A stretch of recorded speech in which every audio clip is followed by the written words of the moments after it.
এখানে বিদগ্ধ আলোচকরা রয়েছেন, ওনারা অনেক তাত্ত্বিক আলোচনা করবেন। আসলে এটা একটা বিজয়ের মুহূর্ত, সেই জন্য অনেক সময় আমরা অনেক কথা হয়তো সাহস করে বলতে পারতেছি, যেহেতু আমাদের উপর এখন সেই জালেম রেজিম আমাদের উপর চাপিয়ে নেয়। জালেম রেজিম এই মুহূর্তে আমাদের উপর দৃশ্যমান না থাকলেও কিন্তু অদৃশ্য জালেম অনেক শক্তি কিন্তু আমাদেরকে আষ্টে কিন্তু আমাদেরকে আবদ্ধ করে রাখছে। এখন শেখ হাসিনা নাই, কিন্তু শেখ হাসিনা আরও ভয়ঙ্কর জায়গায় কিন্তু এখন অবস্থান করতেছেন। ওখান থেকে উনি চক্রান্ত করতেছেন, তাদের চক্রান্ত কিন্তু এক মুহূর্তে বসে নেই। তা আমি আসলে বিগত 16 বৎসরের যে সমস্ত জিনিসগুলো আমি দেখেছি, যেগুলো এই তাগুদের সাথে যে ফাংশনগুলো আমার হয়েছে, এগুলো কোনো কাল্পনিক কথা না। এগুলো এক একটা কথা বললে আপনারা অবাক হয়ে যাবেন। পার্শ্ববর্তী কোনো দেশের প্রভাবশালী গোয়েন্দারা আমাকে জিজ্ঞাসাবাদ করেছে, আমি তার নাম বলছি না স্ট্র্যাটেজিক কারণে, কিন্তু এতটুকু বলার জরুরত, সেজন্য আমি বলছি যে তারা পার্শ্ববর্তী আঞ্চলিক কোনো শক্তি ধররাষ্ট্রের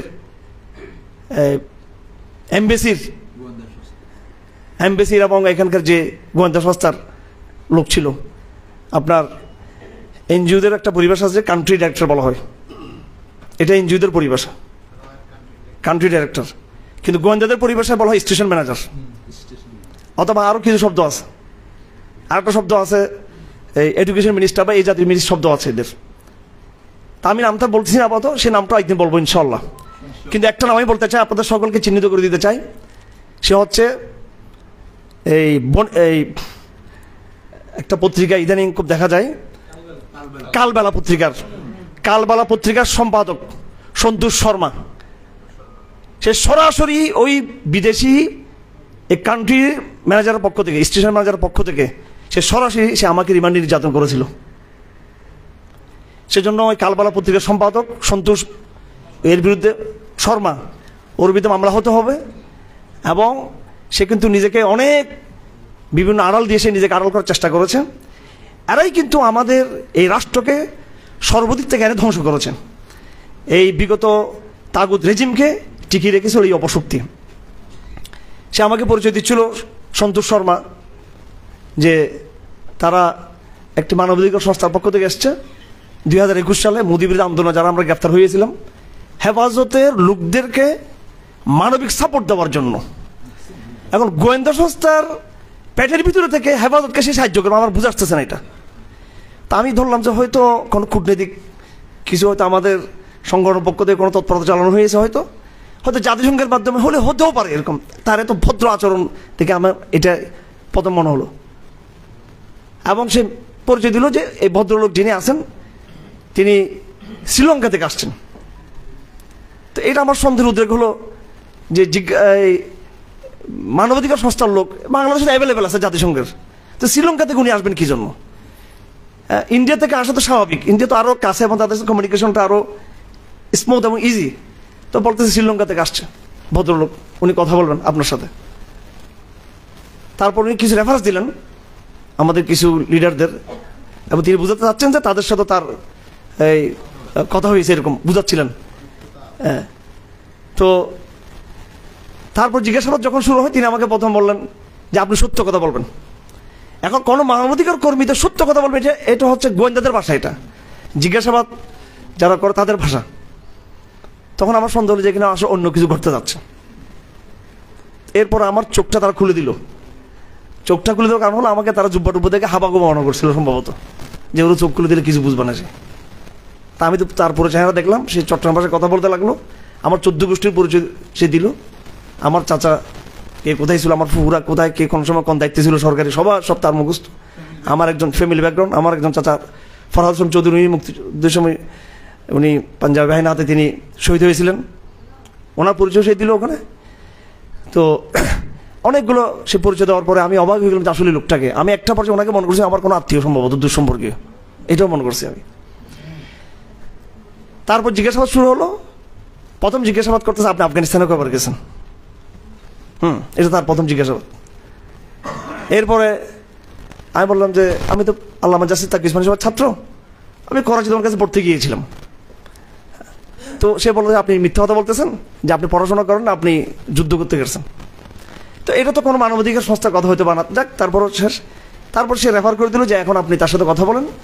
ওই লোকটা ভদ্রলোকটা মাস্ক পরা ছিল অনেকক্ষণ পর্যন্ত, মাস্কটা খুললো এবং সে ইংরেজি ভাষায় কথা বলা শুরু করলো।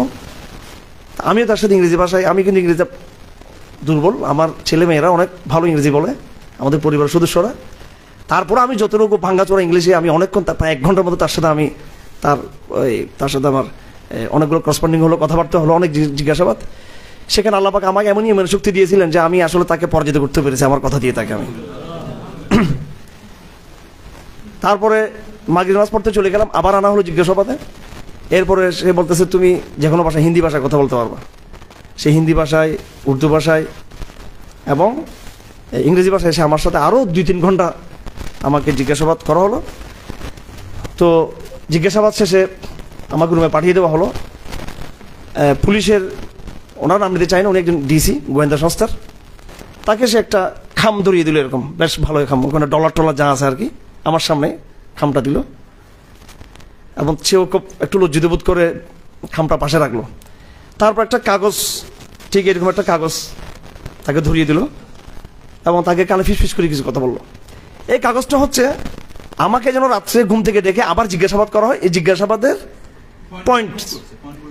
তাহলে বাংলাদেশে এই মূর্খ তদানীন্তন সময়ের গোয়েন্দা সংস্থাগুলো কি জিজ্ঞাসাবাদ করবো আমাকে, সেটাও বিদেশি শক্তিগুলো সেটা পয়েন্টগুলো তার নোট করে দিয়ে দিল। আমার সাথে সব কথা হয়ে গেছে তাদের সাথে, গোয়েন্দাদের সাথে সমস্ত কথা, অনেক কথা, নির্বাচনে আমরা কি করব, এরা কি করবে, হেফাজত কি করবো, সব কথা শেষ আমার। এরপর আমাকে যখন রাত্রে শোয়াইতে নিয়ে গেলো, তারা তাদের যে গারদগুলোতে আয়না করে যে রুমগুলো দেখছেন ওই রকম রুমগুলোতে ওখান থেকে বের করে রাত 2:30টার দিকে আমাকে ডেকে নিয়ে গেলো, টর্চার রুমে নিয়ে গেলো। নিয়ে তখন ওই কাগজটা তারা বের করছে, যে হুবহু কাগজটা আমি দেখছি বিদেশি গোয়েন্দার সামনে তারা এটাকে তারা পেশ করেছিল। এবং তারা সমস্ত প্রশ্ন 20 বছর আগের, 25 বছর আগে, 30 বছর আগের, আরও অনেক আগের বিভিন্ন প্রশ্ন, পুরাতন বিভিন্ন প্রশ্ন তারা করতে লাগলো।